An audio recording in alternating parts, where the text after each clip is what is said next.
Baik sahabatku, selamat pagi. Assalamualaikum warahmatullahi wabarakatuh. Jadi pagi hari ini pas di kediaman kita kedatangan ya sahabat atau tokoh-tokoh yang cukup banyak memahami persoalan-persoalan perkembangan politik dan demokrasi di negeri kita ini, khususnya di tempat tinggal kita sendiri di bumi Kabupaten Ogan Ilir ini sahabat-sahabat.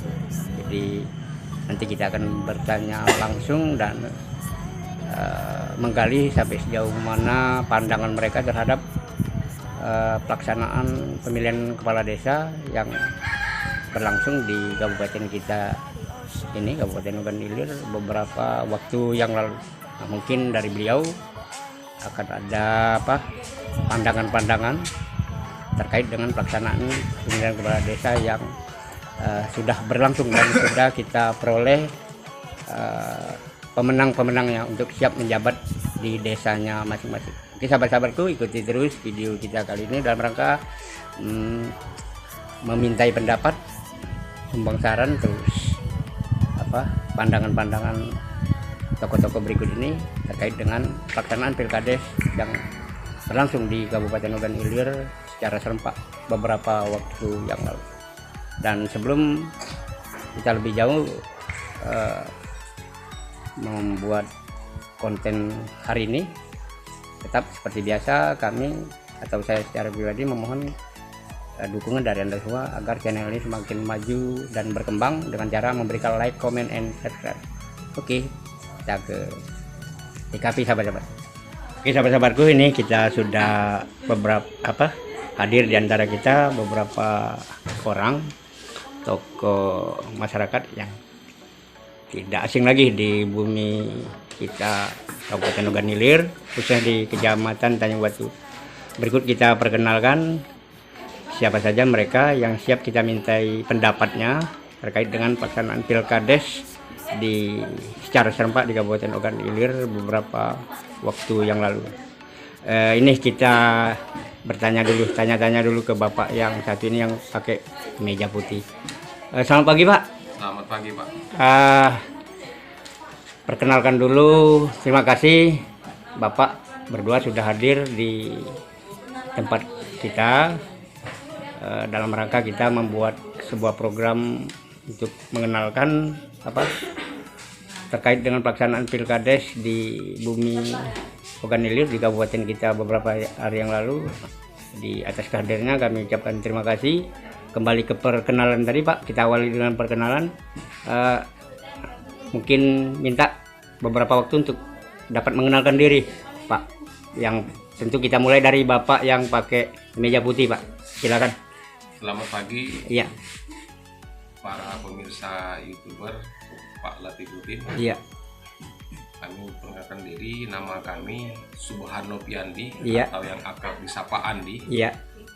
Beneran kami menjalankan profesi sehari-hari sebagai jurnalis. Iya. Di salah satu media nasional. Kami di sini mengkapasitaskan diri sebagai masyarakat Kecamatan Tanjung Batu. Iya. Yang alhamdulillah telah mengamati pelaksanaan pilkades serentak yang berjalan pada 15 Oktober yang baru lalu. Sejak awal masa tahapan-tahapan tersebut sampai pasca pemilihan itu, alhamdulillah pilkades ini berjalan sukses, aman, sesuai dengan ketentuan-ketentuan peraturan-peraturan yang berlaku. Oke. Gitu Pak. Ya, untuk perkenalannya Pak, kami ucapkan terima kasih. Mungkin ke Bapak yang kedua pakai jaket hitam, kira-kira dapat membantu kita untuk memperkenalkan diri terlebih dahulu Pak. Kira-kira namanya dan identitas lainnya dapat dijelaskan? Oke, perkenalkan pada sahabat-sahabat YouTuber kita. Iya. Perkenalkan, nama saya Ahmad Zaki. Iya. Saya berprofesi sebagai seorang wartawan atau jurnalis di Kabupaten Ogan Ilir. Iya, di siap. salah satu media nasional. Ya, untuk pelaksanaan pilkades kali ini, iya, ya kami anggap cukup sukses lah. Iya. Baik dari segi keamanan, dari calon-calon yang kandidat-kandidat yang terpilih. Iya, iya. Jadi harapan kami untuk ke depan ini, semoga para kepala desa yang terpilih untuk menjalankan tugas sebagaimana mestinya Oke. untuk kepentingan masyarakat. Masyarakat tentunya ya Pak. Oke Pak, untuk perkenalan dan barangkali sebelumnya tentang mukadimah harapan kedua tokoh ini terhadap pelaksanaan pilkada yang baru lalu sudah disampaikan. Sekarang sahabat-sahabatku, mari kita tanya, kita gali seperti apa pandangan mereka terhadap barangkali di desa mereka masing-masing, tokoh-tokoh ini masing-masing ada kebetulan pelaksanaan pilkades, dan barang tentu tidak terlepas dari pengamatan dan penilaian dari kedua tokoh kita kali ini sahabat. Nah untuk itu akan kita tanyakan ke mereka, ke kedua tokoh ini menurut penilaian dan pengamatan mereka terhadap proses pelaksanaan pilkades yang baru lalu kira-kira ya seperti apa. Nah untuk itu kita awali dengan bertanya secara langsung ke Pak Andi, khususnya dapat kita mulai. Menurut Pak Andi, terkait dengan pelaksanaan pilkades di beberapa desa kita di Kabupaten Ogan Ilir yang baru lalu, kira-kira apa pendapat Bapak dan pandangan Bapak terhadap proses pelaksanaan pilkades itu sendiri seperti apa Pak? Kira-kira kalau dapat dijelaskan. Kebenaran kami berdomisili di Kelurahan Tanjung Batu. Iya. Yang secara demokrasi itu tidak melaksanakan pilkades serentak. Iya. Namun karena profesi kami jurnalis, kami setiap hari mengamati proses agenda-agenda pilkades itu sendiri. Iya. Alhamdulillah dalam persepsi kami pribadi, pengamatan kami pribadi, itu secara teknis pelaksanaan itu sudah berjalan sukses, lancar, sesuai dengan agenda-agenda seperti yang tertuang dalam peraturan bupati tersebut. Oke Pak. Nah, terkait antusiasme masyarakat dalam pilkades ini, kami cermati itu sangat tinggi sekali. Yang tinggi animo masyarakat Pak ya? Animo masyarakat itu sangat tinggi sekali, mengingat masyarakat di suatu desa yang melaksanakan pilkades itu mencari pemimpin untuk desanya sendiri. Apalagi seperti kita ketahui, sosok pemimpin yang ada di desa itu sangat melekat, sangat bersentuhan langsung dengan kepentingan masyarakat, baik dalam kepentingan fisik, pemberdayaan, jangka pendek, jangka menengah maupun jangka panjang. Jadi dengan adanya sosok pemimpin yang ada di desa itu membuat masyarakat itu berperan aktif untuk membangun desanya. Iya. Nah dalam rangka berperan aktif itulah maka putra-putra desa tersebut itu mencalonkan diri sebagai kepala desa. Iya. Dan alhamdulillah dari kontestasi yang dilaksanakan terpilihlah beberapa orang calon kepala desa. Putra-putra terbaik Pak ya?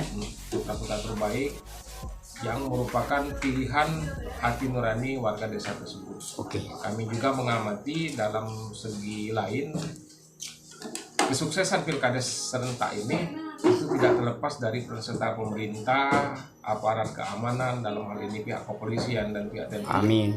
Itu yang telah menghimbau, menciptakan suatu situasi kamtipmas di masyarakat, dan alhamdulillah sampai saat ini terkhusus untuk di Kecamatan Tanjung Batu itu situasi kamtipmas pasca pilkades ini itu berjalan sangat kondusif. Oke Pak Andi, terima kasih atas penjelasan terkait dengan pengamatan dan penilaian terhadap. Sekarang kita beralih ke Pak Zaki sendiri. Bagaimana Pak terhadap proses pelaksanaan pilkades kemarin? Apakah ada menemukan kendala sekaligus barangkali praktek-praktek yang ya kita kenal, mungkin ada praktek jual beli suara dan sebagainya, sehingga pada kesempatan kita kali ini dapat dijelaskan barangkali dari pengamatan Pak Zaki ada ditemukan fakta-fakta seperti itu Pak Zaki. Kira-kira seperti apa pandangan dan penilaian Pak Zaki pengamatan? Baiklah teman-teman YouTuber sekalian, seperti yang dikatakan saya Pak Andi tadi, ya pelaksanaan pilkades untuk tahun ini cukup sukses. Namun ada beberapa wilayah atau desa yang masih bermain dengan politik uang ya Pak? Politik uang lah. Oh begitu ya. Namun itu tidak menjadi merusak demokrasi. Ya, Namun untuk ke depan harapan saya coba hilangkanlah budaya-budaya politik uang yang ada di daerah kita, khususnya untuk baik penyelenggara pilkada atau pileg segala macam. Nah, untuk kades-kades yang terpilih saat ini saya kira tokoh-tokohnya memang pas. Iya. Walaupun banyak yang incumbent kan sudah gugur. Iya. Digantikan dengan yang baru-baru. Nah, kami berharap, khususnya kami dari sebagai jurnalis sering mantau kesana. Iya. Siapa? Untuk ke depan ini bagi yang kades-kades baru, ya berikanlah contoh atau memberikanlah teladan lah bagi masyarakat, khususnya dalam membangun desa. Sesuai apa yang divisi-visikan. Jadi menurut Pak Zaki, kalaupun ada biaya-biaya atau kos-kos yang dikeluarkan oleh para calon, baik yang belum beruntung untuk memenangkan pilkades ini maupun yang alhamdulillah sudah memenangkan pemilihan ini, ada biaya-biaya yang dikeluarkan dianggap yang wajar Pak ya. Di situ tidak terkesan ada praktek-praktek jual beli suara atau bagaimana menurut Pak Zaki sendiri? Ini bukan kita anggap wajar ya. Iya. Namun hal-hal seperti itu kita tidak bisa lagi, itu jadi bukan lagi rahasia umum kan. Nah, tapi untuk kedepannya ya kalau bisa jangan lagi adalah yang namanya money politik segala macam. Karena apa? Kalau yang namanya money politik kita dari pemilihan itu otomatis kan kedepannya image di kades itu kan pasti berpikirnya untuk mengembalikan modal kan. Iya. Jadi dengan adanya money politik seperti itu kan kami anggap kurang etis lah. Iya. Namun untuk mencegahnya ya kami rasa tidak bisa lah untuk langsung spontan kan. Iya. Jadi perlu waktu, perlu proses, dan himbauan dari penyelenggara baik pemilu, pilkada segala macam itu harus ke depan ini harus betul-betul jurdil ya, jujur dan adil Pak ya. Jujur dan adil. Oke Pak Zaki, terima kasih atas penjelasannya. Baik sahabat-sahabatku, masih kita bersama kedua tokoh ini, Pak Andi dan Pak Zaki, kedua teman kita ini, kedua tokoh narasumber kita kali ini. Semuanya berasal dari pelaku-pelaku jurnalis di Indonesia yang mereka aktif di media-media nasional. Oke Pak Andi, harapannya mungkin terkait juga dengan calon-calon yang belum beruntung atau kalah dalam ajang pilkades yang baru lalu, juga Pak Zaki dimintai pendapatnya. Barangkali ke depan ada harapan-harapan yang ingin disampaikan. Tentu saja ada menyisahkan persoalan-persoalan perasaan, ketidaklegowan, ketidakikhlasan, atau barangkali ada menyisakan perasaan yang bagaimana begitu terhadap khususnya para calon yang sudah memenangkan di kancah pilkades Kabupaten Ogan Ilir kali ini. Nah, kira-kira ada harapan atau apa saran terhadap mereka-mereka yang belum beruntung kira-kira Pak Andi? Ya, menurut kami pribadi, siapapun dia yang mencalonkan diri sebagai calon kepala desa, dalam sudut pandang kami itu adalah putra terbaik dari desa tersebut. Mustahil mereka bisa menyalurkan diri kalau tidak ada pengalaman, kemampuan maupun bantuan ya, dukungan. Iya. Dukungan ini bisa dari keluarga, dari kerabat, atau dari masyarakat sendiri. Jadi setiap calon yang bertarung itu sudah tentu punya modal, baik modal sosial maupun modal finansial lainnya. Oke. Nah, balik ke pilkades tadi, pilkades itu merupakan salah satu bingkai demokrasi. Demokrasi terkecil di tingkat desa. Nah, demokrasi ini tidak serta-merta harus disertai oleh suatu perubahan yang signifikan. Itu perlu proses di dalamnya. Jadi karena ini bersifat kontestasi, tentunya pasti ada yang menang dan ada yang kalah. Tapi menurut kami setiap calon yang mencalonkan diri itu semuanya terpilih dipercayai oleh pemilih untuk memimpin desa itu. Namun karena kontestasi ini mencari sosok pemimpin yang full power, yang lebih ke sifatnya monopolitik, jadi otomatis yang terpilih itulah yang terbaik menurut masyarakat. Dan menurut kami calon pemimpin yang terpilih ini itu setidaknya pada saat dia mengemban tugas sebagai kepala desa diminta untuk tidak mendiskriminasi warga, karena siapapun dia, walaupun tidak memilih sekalipun, itu tetap warga desanya. Kami juga berpesan mungkin memberikan saran kepada mereka yang belum beruntung. Yang jelas itulah konsekuensi dari politik, itulah konsekuensi dari demokrasi. Namun kami mengapresiasi bahwa mereka yang mencalonkan diri itu adalah putra putri yang terbaik di desa tersebut. Seperti itu, Pak. Pak Andi, terima kasih atas harapan-harapan yang sudah disampaikan. Kira-kira menurut Pak Zaki, harapan-harapan khususnya kepada teman-teman yang di kancah Pilkades kemarin belum berhasil atau sempat dikalahkan oleh yang beruntung saat ini, yang sudah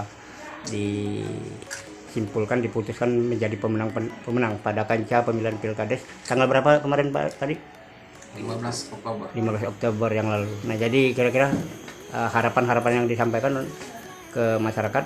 Baiklah, untuk calon-calon yang belum terpilih, kami harap jangan berkecil hati. Mungkin ini belum kesempatan untuk jadi kades atau jadi pemimpin. Mari jangan ada dendam menendam. Amin. Jangan ada diskriminasi gugat menggugat. Pokoknya mari sama-sama bangun desa masing-masing.